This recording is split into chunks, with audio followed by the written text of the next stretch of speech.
Hey guys, welcome back to the Star Wars headquarters. This is Ryan and I hope you guys are all doing good. And we just got back from DICE in Stockholm, Sweden, and we have the very first gameplay of the brand new progression system that will be introduced in Star Wars Battlefront 2 starting on March 21st. And I recommend you watch this entire video from the beginning to the end because there is some very cool stuff throughout the entire video that you definitely do not want to miss out on.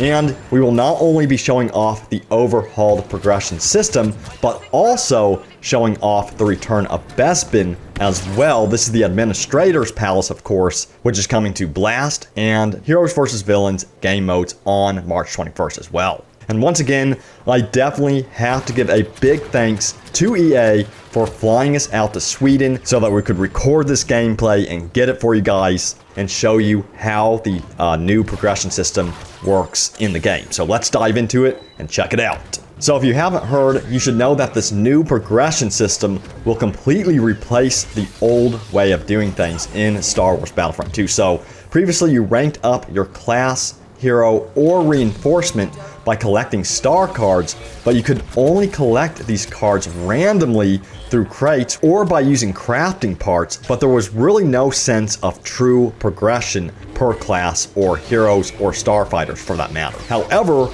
with the new update, that all changes. So what this means is that crates will no longer be purchasable and will no longer include star cards in them. So for now on, crates will only contain credits or cosmetic items like victory poses or emotes, and you will only earn crates by logging in daily, completing milestones, and through timed challenges. So this is a huge game changer and it's very exciting to see this.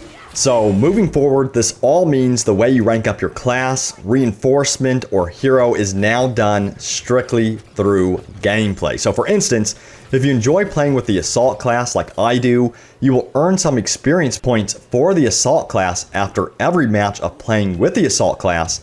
And once you rank up with the Assault class, you will then earn a skill point. And this skill point will be shown at the end of the game and will only be rewarded to that class or unit you played with in that particular match. So again, in this example, since we played with both the Assault class and the Death Trooper reinforcement and received enough experience to level those classes up, we received one skill point for the Assault class and then one skill point for the Enforcer. And remember, a skill point earned for the Assault class cannot be used for any other unit but that Assault class. And the same rule applies for every other class, reinforcement, starfighter, or hero in the game. So keep this in mind. Another important thing to note is that yes, after the update happens, you'll keep all of your current star cards, crafting parts, and crystals. So no worries about losing any of your current progress in the game, which is great news. So now that we have our skill points, what do we do with them? Well, we're going to head over to our collection tab and select our Assault class to see how many skill points we have accumulated at this point in the game. And we're going to take a step back here and take a look at our Assault class when it was ranked at level 3. And so far, we have earned a grand total of 2 skill points. And you'll also notice that the star cards are now sorted by tiers indicated by the numbers displayed on each star card. So this means that if a star card is marked with a 20, you will only be able to unlock that star card with a skill point when your Assault class has reached level 20 rank. And in this case, we've ranked up to Assault class level 3, meaning that the level 2 cards have now become available for us to purchase with the skill points we have. And the next star card tier will be available to unlock with skill points at Assault class level 5 and so on. So what we'll do is we'll go ahead and use the skill points that we have to unlock both the common versions of the improved thermal detonator card and the improved scan dart card. And keep in mind, you will be able to upgrade these star cards to uncommon, rare, and epic using skill points later on as long as you have reached the appropriate class rank to do so. Now, as we continued to play, we also gained enough experience for some of the other classes, reinforcements, starfighters, and heroes, which in turn gave us skill points to unlock more star cards. And to be more specific, we were able to unlock star cards for the aerial reinforcement, the interceptor starfighter class, and even heroes too. And what's really exciting about this is that now each class, reinforcement, starfighter, and hero, really have a true sense of progression, and as you play with them, you will be rewarded with experience and skill points. So it's really cool, and we're very excited about this, and it's definitely a game changer for Star Wars Battlefront 2 moving forward, allowing the game to really grow from this point forward and have a solid foundation. So I'm really glad DICE took out the time to redo the progression system, because it really is the foundation from this point on. Finally, you are probably wondering what credits, crafting parts, and crystals will be used for after the big progression update hits on March 21st, which will also include the Bespin Administrator Palace map. And first of all, credits are earned at the end of each match or through crates and can be used to purchase heroes and cosmetics. And remember, cosmetics and customizations for troopers and heroes will roll out in April, so that's when you'll have the opportunity to use those credits.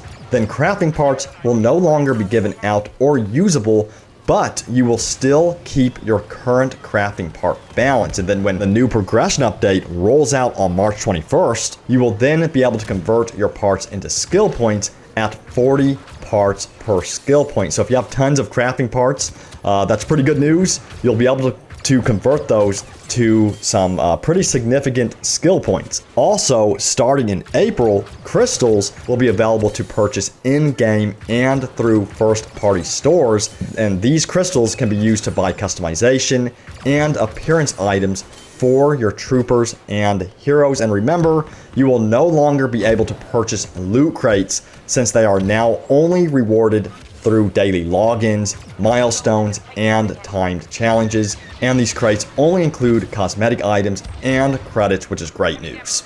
And we have also posted a complete guide and walkthrough on how to get the most out of your current credits and crafting parts in order to use them to save up for tons of skill points and customization items. So be sure to check that video out by clicking on the link in the description. And by the way, I know that many of you guys are probably wondering our opinion about the returning Bespin map, which of course is the Administrator's Palace from the original Star Wars Battlefront 2015. And I'm really happy to see this map return to Star Wars Battlefront 2, because this was one of my favorite maps in the original Battlefront 2015, and it works perfectly on Blast and Heroes versus Villains mode, of course, which is what we got to play when we were at DICE in Stockholm, Sweden, and it was just so much fun, especially Heroes versus Villains, where you could, force push people off the edge on that outside area.